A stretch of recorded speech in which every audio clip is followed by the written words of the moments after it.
Like करें, उसके बाद सब्सक्राइब करें और बेल आइकन को दबाएं ताकि हमारे वीडियोस आप तक सबसे पहले पहुंचे। सरकार फरमाते तू जन्नत में मेरे साथ रहेगा, बस तुझे काम 6 करने हैं। जन्नत में हुजूर के साथ किसको रहना है? सभी को रहना है।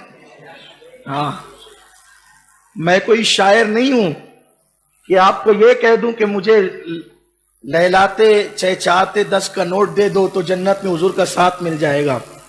10 की नोट के बस जन्नत बेचने नहीं आया, हुजूर ने फरमाया है। और कुर्बान जाएं हुजूर का पड़ोस, और बात तो मेरे महबूब की है, तुम्हारे मुंह से जो निकली वो बात हो के रही। सरकार ने फरमाया तू जन्नत में मेरे, अमल तेरा कम है फिर भी तू जन्नत में मेरे साथ रहेगा। करना क्या है? सिर्फ 6 काम। कितने काम? 6 काम करने। हुजूर फरमाते हैं अपने दिल को 2 बातों से महफूज रखना। हुजूर ने 6 काम दिए, 2 दिल के, 2 आंख के, 2 जबान। आंख, दिल और जबान से 2 काम करना है बस। और कहां जन्नत में जाना है? हुजूर के पड़ोस में। हाय हाय, मोहल्ले में अगर किसी आलिम दिन का पड़ोस मिल जाए तो क्या कहने, और किसी वली का पड़ोस मिल जाए तो क्या कहने। लेकिन मोहल्ले से एक दिन तो जाना है, जन्नत से कभी नहीं जाना है, जन्नत से कभी नहीं जाना है। और उसमें हुजूर का पड़ोस मिल जाए तो क्या कहने। सुभान अल्लाह। किसी को कभी कभी जियारत होगी, पड़ोस में रहने वाले यार का जलवा तकते रहेंगे। कितना सस्ता सौदा है। हुजूर कहते हैं अमल कम है फिर भी तू जन्नत में मेरे साथ होगा। अच्छा, 7 का हुजूर ने काम तुझे 6 करने। 2 काम तुझे दिल से करना है, यानी दिल से 2 काम करना है। एक बात कि किसी के साथ खयानत नहीं करना और किसी के साथ हसद नहीं करना। अपने दिल से खयानत और हसद निकाल दे, तू जन्नत में मेरे साथ रहेगा।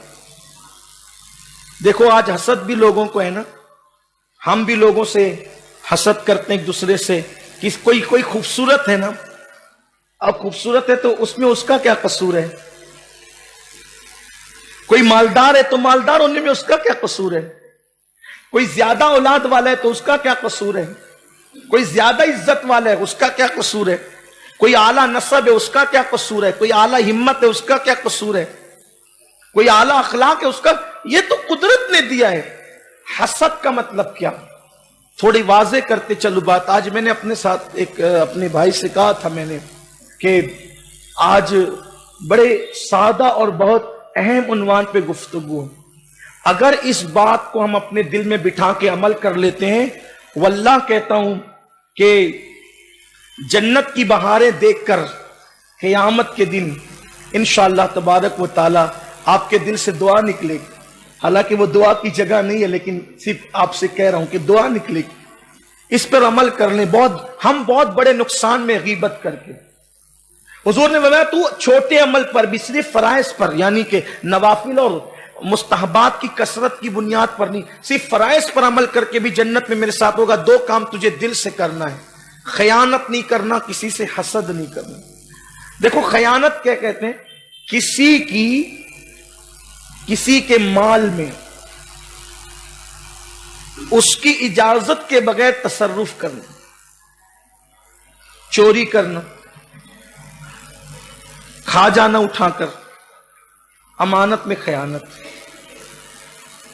हमारे असलाफ इतने मोहतात थे कि किसी के घर की लकड़ी उठाकर उससे खिलाल करने को भी अमानत में खयानत तस्वुर करते थे। तो कहा कि दिल से 2 काम करके खयानत छोड़ दे। और हसद कहते हैं कि अल्लाह ने किसी को कोई नेमत दी और आप ये सोचें कि ये नेमत इससे छिन जाए, इसको कहते हैं हसद। अब आपसे मैं कहता हूं उससे नेमत छिन जाए आपका क्या फायदा है। आपको यह करना चाहिए अल्लाह तूने उसको दिया और दे और मुझे भी दे, इसको कहते हैं रश्क। तो अल्लाह भाई एक बड़ी मसल बड़ी मशहूर है कि कौवों के कोसने से गाय थोड़ी मरती है, गाय जब चलती है तो कौवे काए काए करके कोसते हैं कि ये मर जाए तो हमें खाना मिले। ओ भाई, तुझे गाय के मरे बगैर भी खाना मिल सकता है कौवे साहब, अल्लाह पे भरोसा तो करके देख। तो कौवों के कोसने से गाय नहीं मरती, और कौवों को गाय को कोसने की बजाय वो अल्लाह से दुआ करना चाहिए, हमें रोजी अता फरमाए, रिज़्क़ अता फरमाए। अल्लाह तबारक व तआला की शान है कि घोंसलों से जब परिंदे निकलते तो खाली पेट होते हैं, और जब वापस पलटते हैं तो भरे पेट होते हैं। तो हसद निकाल कि उसको वो चीज है वो उससे छिन जाए, उसके बच्चे मर जाए, उसका हुस्न चला जाए, उसकी दौलत चली जाए, उसकी इज्जत चली जाए। हसद मत करो, बल्कि अल्लाह के यहां तो इतना उसके खजाने में कि वो सबको बादशाह बना दे, फिर भी उसका खत्म नहीं होता। अरे खत्म होना तो दूर की बात है। अल्लाह रब्बुल इज्जत, मेरे आका फरमाते अल्लाह के खजाने की शान ये है कि सारे अव्वलीन और आखिरीन एक मैदान में जमा हो जाएं, और जमा हो करके सब अल्लाह से मुंह मांगी मुराद मांगे, और अल्लाह सबको मुंह मांगी मुराद दे दे, फिर भी उसके खजाने से इतना भी कम नहीं होगा। समुंदर में सुई डुबाकर निकालने से जितना कम होता है, उतना भी मेरे अल्लाह के खजाने से कम नहीं होगा। उसके खजाने भरे हुए हैं। उलमाए यहूद हुजूर की आमद से पहले हुजूर के वसीले से दुआएं करते थे, और खूब डींगे मारते थे कि वो नबी आएंगे तो हम ऐसा करेंगे, हम वैसा। हुजूर आए तो हसद का शिकार हो गए, और हसद ही ने उनको ईमान कबूल करने नहीं दिया। तो अल्लाह के रसूल ने हसद मत करो। अल्लाह के रसूल अलैहिस्सलाम फरमाते हैं हसद नेकियों को ऐसे खा जाता है जैसे लकड़ी को आग खा जाती। हसद दिलों से नहीं, दिल साफ रखो यार। अगर, बल्कि मैं आपसे एक बात कहता हूं, अगर वली बनना है, अल्लाह का दोस्त बनना है, ज्यादा इबादत की जरूरत नहीं है। वली बनने के लिए ज्यादा दिल साफ रखने की जरूरत है। जिनके दिल साफ हो जाते हैं फिर उनको अल्लाह अपने करम से अपना दोस्त बना ले। बल्कि इबादत की कसरत इसलिए करवाई जाती है कि उससे दिल साफ हो जाए, दिल की सफाई मंजूर। तो आका ने फरमाया मेरा पड़ोसी बनेगा तो जन्नत में दो काम दिल से कर, खयानत नहीं कर, हसद नहीं कर। फिर फरमाया अपनी जबान को दो बातों से बचा, झूठ मत बोल और गीबत मत कर, तू जन्नत में मेरा पड़ोसी बने। तीसरी और चौथी बात, झूठ नहीं बोलना और गीबत नहीं, झूठ से बचो। झूठ अकबरुल कबायर है। जब कोई बंदा झूठ बोलता है तो फरिश्ता 1 मील दूर हट जाता है, उससे इतनी बदबू आती है। और झूठों पर अल्लाह ने लानत की है। झूठ नहीं बोलना और गीबत नहीं करना। अल्लाह के रसूल में गीबत नहीं करना, ये 4 चीजें हुई, 5 चीजें। जिस चीज को अल्लाह ने हराम करार दिया है उसको नहीं देखना, यानी औरतों पे बदनजरी नहीं करना। आजकल पिक्चर के पोस्टर देखते हो, नहीं देखना। नंगी तस्वीरें देखते हो, उसकी मैं थोड़ी तशरीह करूं, नंगी तस्वीरें देखते हो, नहीं देखना। गंदी पिक्चरें देखते हो, नहीं देखना। कुछ लोग कहते हैं मौलाना वो पाकिस्तानी सीरियल देखने में क्या तकलीफ है, उसमें तो बहुत ज्यादा घरेलू सब वाकयात है। तो वो जो आ रही है ना, वो अदाकारा, वो कोई हमारी खाला की बेटी तो नहीं है ना, वो खलेरी बहन थोड़ी, वो तो थोड़ी है ना वो। तो आप उसको तो देख रहे हैं ना, वो चेहरा खोल करके आ रही है, आप उसको तो देख रहे हो, उससे आपका क्या रिश्ता है। तो जो चीजें बाहर देखना हराम है वो तो अंदर भी देखना हराम है। तो औरत पर बदनजरी करना तो बाहर भी हराम है, तो आप अंदर भी उसको देख रहे तो वो भी तो हराम है। बल्कि यहां तो खतरात खत्म हो जाते। बाहर देखेगा तो पिटाई होगी, इस वजह से नहीं देखता, लेकिन यहां तो पिटाई का कोई खौफ ही नहीं है, तो यहां तो बदनजरी ज्यादा होगी, गंदगी ज्यादा होगी। तो इसलिए जो सीरियलों में नाच गाने नहीं होते, जिन सीरियलों में घरेलू चाहे वो कहानियां बताई जाती है, उसका देखना भी आपके लिए जायज नहीं है, क्योंकि उसमें भी तो औरतें होती है। और उससे भी, बल्कि माज़अल्लाह सुम्मा माज़अल्लाह, कुछ लोगों ने मुझे बताया कि उसमें तो ऐसी दास्तानें बताई जाती है कि फिर शादीशुदा औरतें भी नाजायज ताल्लुकात उससे सीख रही है।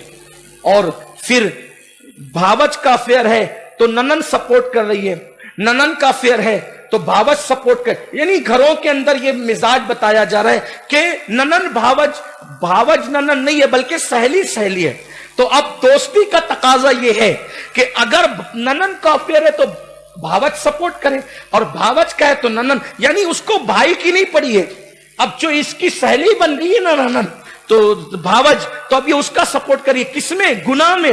اور اس کو کہا جا رہا ہے کہ یہ اسلامی کلچر ہے، اسلام لا حول ولا قوت الا باللہ، یہ کون سا اسلامی کلچر ہے؟ لعنت ہے! کس نے کہہ دیا کہ بھاوج شادی شدہ کو افیئر میں سپورٹ کرنا اسلامی کلچر؟ یہ اسلامی کلچر ہے، یہ اسلامی قرآن کہتا ہے وَلَا تَعَاوَنُوا عَلَى الْإِثْمِ وَالْعُدْوَانِ، گناہ پر اور برائی پر ایک دوسرے کی مدد مت کر۔ وہاں تو ہونا یہ چاہیے تھا کہ غلط قدم اس کے جا رہے تھے تو فوراً روک دیتی یا گھر والوں کو اطلاع کرتی کہ غلط راستے جا رہی، کیونکہ اگر آپ کہتے چلے ننن بھاوج نہیں، دوست ہی دوست کو لے لے، سچا دوست تو وہ ہے کہ جب تو گناہ کرے تو وہ تیرا ہاتھ پکڑ کے روک دے، سچے دوست کی پہچان یہ، اور آپ اس کو اسلامی کلچر کہتے ہیں۔ کس اسلامی کلچر کی آپ بات کرتے ہیں؟ ارے اسلامی کلچر یہ ہے کہ ایک نابینا صحابی کے سامنے ام المومنین آ گئی تو حضور نے فرمایا پردہ کر، ہو جا کس سے کہا؟ ان سے، یہ تو نابینا کا، یہ نابینا ہے، تو نابینا تھوڑی ہے، یہ اسلامی کلچر ہے، آپ اس کو اسلامی کلچر کہہ رہے ہیں؟ لا الہ الا اللہ انا للہ و انا، بلکہ میں کوئی مفتی نہیں ہوں لیکن اتنا ضرور کہوں گا کہ وہ افیئر پہ سپورٹ کرنے کو اگر آپ اسلامی کلچر کہتے تو آپ کا ایمان خطرے میں پڑ جائے گا۔ ہمارے مذہب میں پاکیزگی ہے، طہارت ہے، تقدس ہے۔ تو اللہ کے رسول علیہ السلام نے فرمایا کہ اللہ نے جس چیز کو حرام کر دیا ہے اپنی نظر سے اس کو مت دیکھ، اور فرمایا کسی کو حقارت کی نظر سے مت دیکھ۔ دو کام دل سے کر، دو کام زبان سے کر، دو کام آنکھ سے کر۔ دل سے یہ کہ خیانت اور حسد دل سے نکال دے، زبان سے جھوٹ اور غیبت بند کر دے، اور آنکھوں سے اللہ کی حرام کردہ چیزوں کو نہ دیکھ اور کسی کو حقارت سے نہ دیکھ۔ حضور فرماتے ہیں اگر یہ 6 کام کر لیا تو تھوڑے عمل کے باوجود بھی اللہ تجھے جنت میں میرا پڑوسی بنائے گا۔ کسی کو حقارت کی نظر سے مت دے، یہ بھی بات خاص ہے۔ آج کل قدرت نے تھوڑی سی دولت دے دی، عزت دے دی، شان دے، تو لوگ کسی کو کچھ سمجھتے ہی نہیں ہیں۔ ام المومنین اما عائشہ صدیقہ فرماتی ہیں اللہ کے نزدیک سب سے حقیر وہ شخص ہو جاتا ہے جو لوگوں کو حقارت سے دیکھتا ہے۔ حالانکہ طریقہ یہ ہے کہ اپنے آپ کو سب سے حقیر سمجھ کہ روئے زمین پر مجھ سے حقیر کوئی نہیں ہے۔ یہ اللہ والوں کی خاص شان ہے، سب سے حقیر اپنے آپ کو۔ اللہ اکبر۔ آپ دیکھیے آج بندہ اگر مسجد میں لکڑی پڑی ہوئی ملے نا، لکڑی، وہ بولتا وہ بنگیا کہاں گیا، وہ لکڑی اس نے صاف کیوں نہیں کی؟ ارے تو مسلمان نہیں ہے، مسجد اللہ کا گھر ہے، تو نہیں، وہ بانگی اٹھائے گا، تو نہیں اٹھائے گا، وہ تو کون سا ترنگ کھا گیا؟ مسجد میں دھول پڑی ہے، وہ صاف نہیں کرتے مسجد والے، اللہ کا گھر ہے، تو نہیں صاف کر سکتا۔ آؤ، جب ہم اپنے آپ کو سب سے حقیر سمجھتے تھے تو ولی بنتے تھے۔ آج کوئی اپنے آپ کو حقیر سمجھنے تھا، جس کی کوئی اوقات نہیں یار، وہ بھی اپنے آپ کو سب سے بڑا سمجھتے ہیں۔ 5 وقت کی نماز پڑھنے تو ولی سے کم نہیں سمجھتے اپنے آپ کو۔ وہ کوئی بول رہا ہے کہ مجھے رسول اللہ عالم بیداری میں دکھ رہے ہیں، تو کوئی کہتا ہے کہ میں نے صاحب قبر سے ابھی تھوڑی دیر پہلے بات کی، مجھے کو آ کر یہ سب سناتے ہیں صاحب قبر سے۔ میں نے کہا یا اللہ، میرے شہر میں تو کوئی کمی نہیں ہے، یعنی کوئی، اور جو بیچارے باتیں کرتے تھے وہ کہتے تھے ہمیں کیا خبر، پتہ نہیں کیا معاملہ ہے۔ یہ حال، جو سمندر ہے وہ خاموش رہا کرتے ہیں اور گھڑے خالی خوب بجا کرتے ہیں۔